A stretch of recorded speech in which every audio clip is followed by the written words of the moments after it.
Hello everyone, welcome to my channel Let's Love Physics, and today we are going to discuss about the firefighter problems।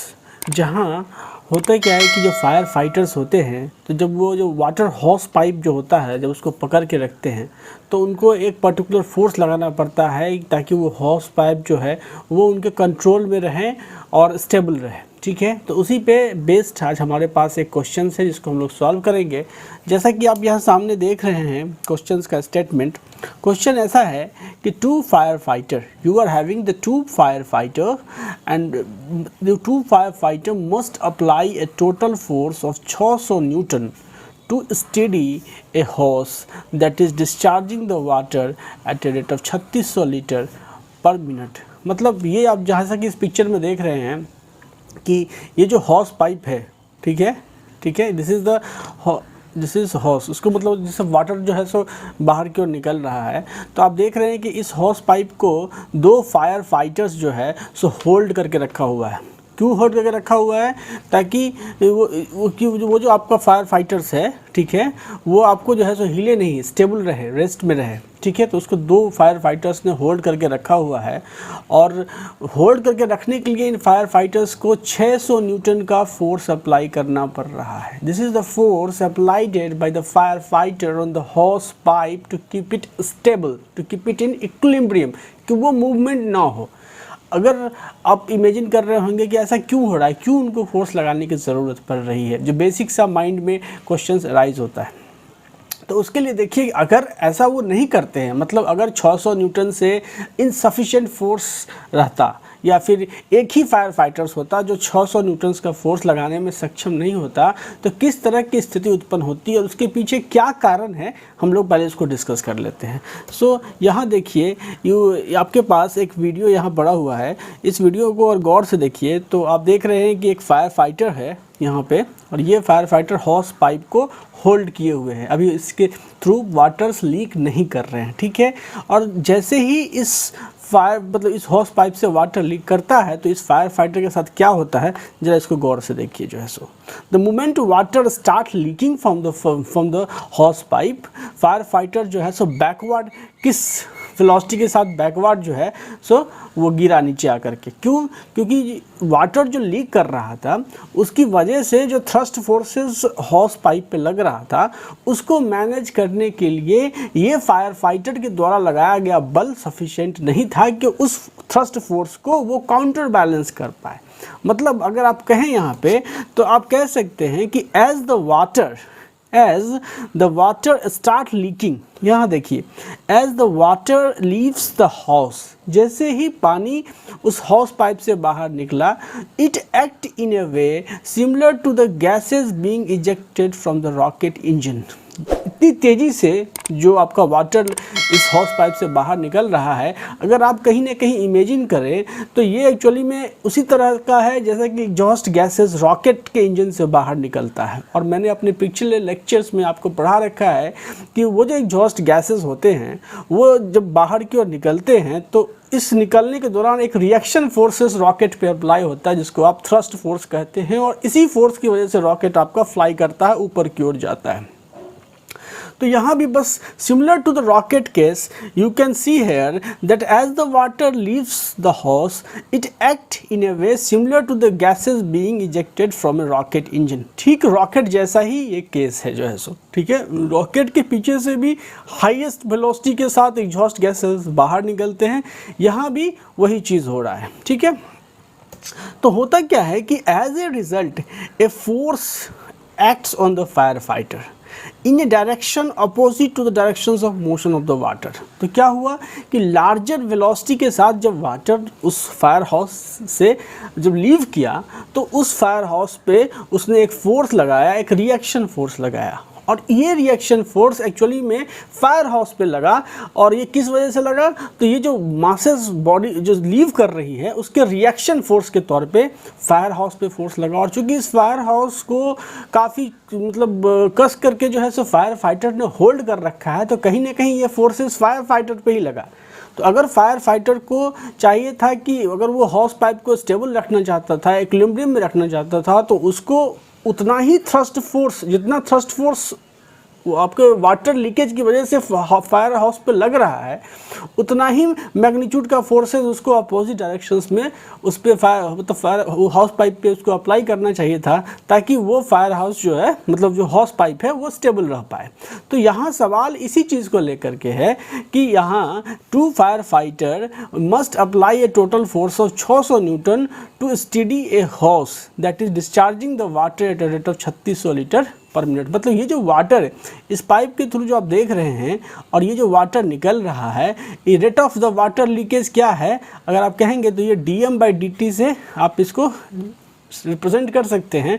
तो rate of the water coming out from the hose pipe, इसकी value आपको यहाँ पे ये mention कर रखा है, और ये कितना है तो 3600 लीटर पर मिनट। 1 मिनट में 3600 लीटर का पानी जो है इससे लीक होता है। This is the amount of water that is being leaving the hose pipe. ठीक है, इतना पानी जो है सो हाउस पाइप के थ्रू बाहर की ओर इजेक्ट हो रहा है। वो कह रहा यही है कि इस हाउस पाइप को स्टेबल रखने के लिए ये दोनों फायर फाइटर मिल करके 600 न्यूटन का फोर्स इस हाउस पाइप पे अप्लाई करते हैं।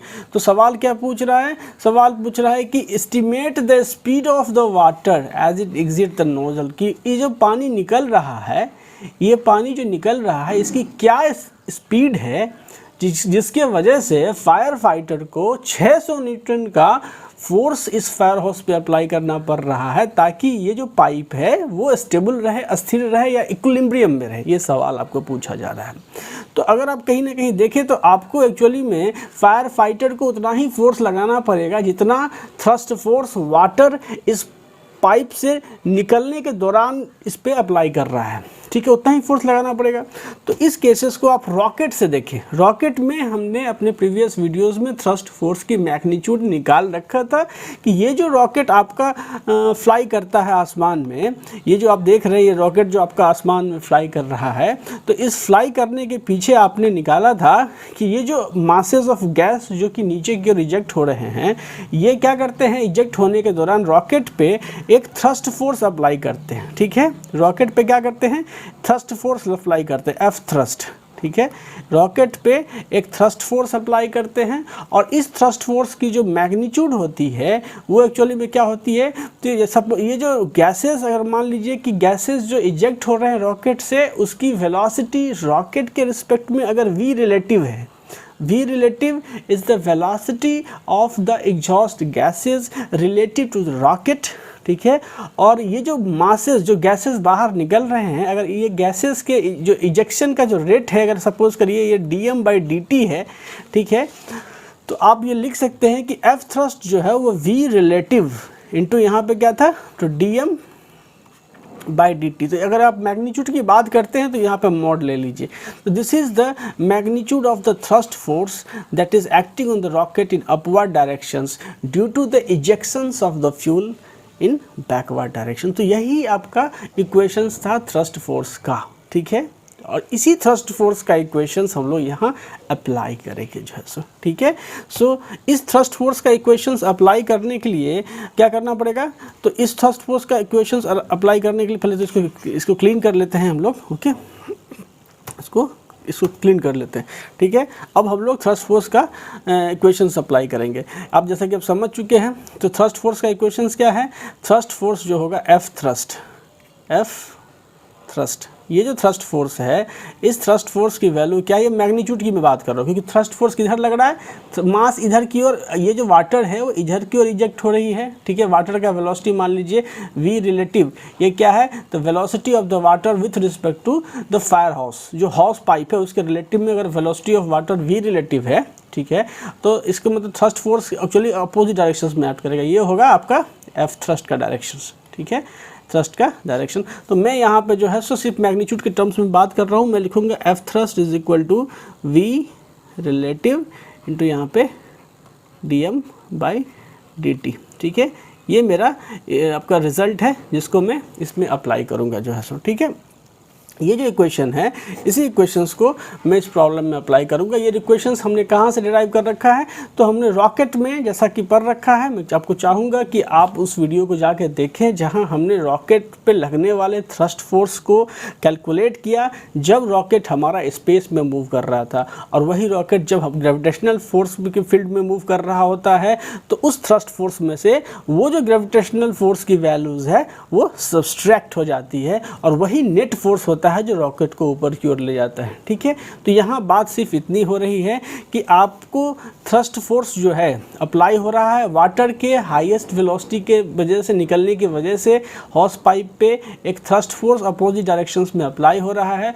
इस थ्रस्ट फोर्स को मैनेज करने के लिए दो फायर फाइटर्स ने 600 न्यूटन का फोर्स लगा रखा है, ताकि ये जो फायर हाउस है वो एक्चुअली में मूवमेंट नहीं करे, इधर उधर भागे नहीं जो है सो। ठीक है, तो ये जो केस है हमारा, इसको हम लोग अप्रोच लेंगे। तो इसको अप्रोच लेने के लिए आपको यहाँ दो बातें ध्यान में रखनी पड़ेगी। पहली बात कि in this case we want the end of the houses to be model as a particle in equilibrium। ये जो केस है एक्चुअली में, ये केस क्या कह रहा है, आपको ये कह रहा है कि जो फायर हाउस है वो मूवमेंट नहीं कर रहा, वो इक्विलिब्रियम में है। और वो इक्विलिब्रियम में इसलिए है क्योंकि उस पर फायर फाइटर्स ने 600 न्यूटन का फोर्स अप्लाई कर रखा है। सो ये जो केस है वो एक्चुअली क्या है, we want the end of the hoses to be model as a particle in equilibrium rather than to accelerate in cases of the rocket. Rocket के केस में तो रॉकेट एक्सिलरेट होता था थ्रस्ट फोर्स की वजह से, लेकिन यहाँ ऐसा एक्सेलरेशन हो नहीं रहा है। एक्चुअली जो थ्रस्ट फोर्स लग रहा है उसको काउंटर बैलेंस कर रहा है फायर फाइटर के द्वारा लगाया हुआ फोर्स। तो कहीं ना कहीं आपका जो मतलब हाउस है वो एक्चुअली में मॉडल किस तरह हो रहा है, एक मतलब इक्विलिब्रियम पार्टिकल की तरह मॉडल किया जा रहा है इस प्रॉब्लम के केस में। और दूसरी बात कि the fire fighter must apply a force of magnitude equal to the thrust in opposite directions to keep the end of the house stationary as usual। अगर आपको फायर हाउस को स्टेशनरी रखना है तो फायर फाइटर्स को उतना ही force opposite thrust force की opposite directions में अप्लाई करना पड़ेगा। मतलब कि अगर फोर्स इधर की ओर लग रहा होगा तो इसको इधर की ओर अप्लाई करना पड़ेगा ताकि फायर हाउस जो है सो मूवमेंट ना करे। तो सवाल बस स्पीड की है। जैसा कि हमने आपको इक्वेशंस निकाल रखा है कि एफ थ्रस्ट जो है बेसिकली जो फोर्स अप्लाई करेगा एफ थ्रस्ट, ठीक है, एफ थ्रस्ट जो फोर्स है वो क्या है, वो है आपको वी रिलेटिव इनटू यहाँ पे D M by D T. और आपको पता है कि वी रिलेटिव क्या है, तो वी रिलेटिव है velocity of water with respect to hose. ठीक है, जो पाइप है उसके रिस्पेक्ट में वाटर की वेलोसिटी है। और D M by D T क्या है, D M by D T है rate at which the water leaves the fire house. क्या है, तो rate at which water leaves, इससे जो किस रेट से पानी बाहर की ओर इस पाइप से निकल रहा है उसको D M by D T से रिप्रेजेंट किया गया है। और सवाल आपको क्या पूछ रहा है, सवाल पूछ रहा है कि किस वेलोसिटी से वाटर लीक कर रहा है, मतलब इसकी वेलोसिटी पूछ रहा है। ये जो एफ थ्रस्ट की वैल्यू है वो तो उसने दे रखा है क्योंकि इतना ही फोर्स जो है 600 न्यूटन का फोर्स ही वो फायर फाइटर अप्लाई कर रहा है। तो आप कहीं ना कहीं लिख सकते हैं कि फोर्स अप्लाइडेड, ठीक है, फोर्स अप्लाइडेड इज इक्वल टू कितना, तो थ्रस्ट फोर्स एफ थ्रस्ट, जो फोर्स फायर फाइटर ने अप्लाई किया उसका मैग्नीट्यूड और थ्रस्ट फोर्स जो होगा वाटर के इजेक्शन की वजह से जो थ्रस्ट फोर्स होगा दोनों का मैग्नीट्यूड बराबर होगा और अपोजिट डायरेक्शंस में होगा, तभी तो इक्विलिब्रियम की सिचुएशंस बनती है हाउस के एंड पे। तो इसीलिए आपने ये लिखा कि ये जो 600 न्यूटन है एक्चुअली में थ्रस्ट फोर्स के इक्विवेलेंट हो गया। तो आप लिखो यहाँ पे ये 600 newton, this 600 newton and this 600 newton is equal to V relative, ठीक है, वी रिलेटिव यहाँ पे। और ये जो D M by D T है, ठीक है, वो आपको दे रखा है 3600 litre per minute. This is the D M by D T. आपको D M by D T की वैल्यू इसने दे रखी है। What is D M by D T, आप इसको यहाँ लिखिए, तो डी एम बाई जो डी टी है the rate at which the water leak है 3600 लीटर पर मिनट, ठीक है। तो इसको कहीं ना कहीं आप लिख सकते हो कि 16 3600 पर मिनट है, तो 60 से डिवाइड करोगे सेकेंड में लाने के लिए, मतलब 60 लीटर पर मिनट। और आप जानते हो कि अगर 1 लीटर जो है approximately equal to 1 kg of mass, तो कहीं ना कहीं आप ये कह सकते हो कि जैसे 60 kg पर सेकेंड का मास जो है वो फायर हाउस से रिलीज़ हो रहा है। ठीक है, तो ये रहा आपका वी रिलेटिव इंटू यहाँ पे dm by dt। ठीक है, तो आप कहीं ना कहीं इसको लिख सकते हो यहाँ से क्या चीज़ कि V relative is equal to 600, ठीक है, और बट्टा क्या चीज़, तो यहाँ पे dm by dt है, मैग्नीट्यूड पार्ट ही है तो हम उसको dm by मैग्नीट्यूड पार्ट हटा कर लिख रहे हैं, तो dm by dt हो गया। तो ये कितना हो गया 600 और बट्टा dm by dt मतलब कितना 60 लीटर पर सेकेंड। ये 600 कितना हो गया, 600 न्यूटन हो गया, और ये 60 लीटर पर सेकेंड हो गया। तो जब 60 kg पर सेकेंड हो गया, क्योंकि हम लोगों ने वॉल्यूम को मास में कन्वर्ट कर लिया है, 60 लीटर मतलब 1 litre is equal to 1 kg का जो अप्रोक्सीमेशन हमने लिया है। तो जब आप इसको काटेंगे तो अप्रोक्सीमेटली आपके पास जो जवाब आएगा वो कितना आएगा, तो 10 मीटर पर सेकेंड। तो ये जो है सो क्या हो गई, वेलोसिटी हो गई किसकी, तो वाटर की velocity with respect to the hose pipe. तो यही आपसे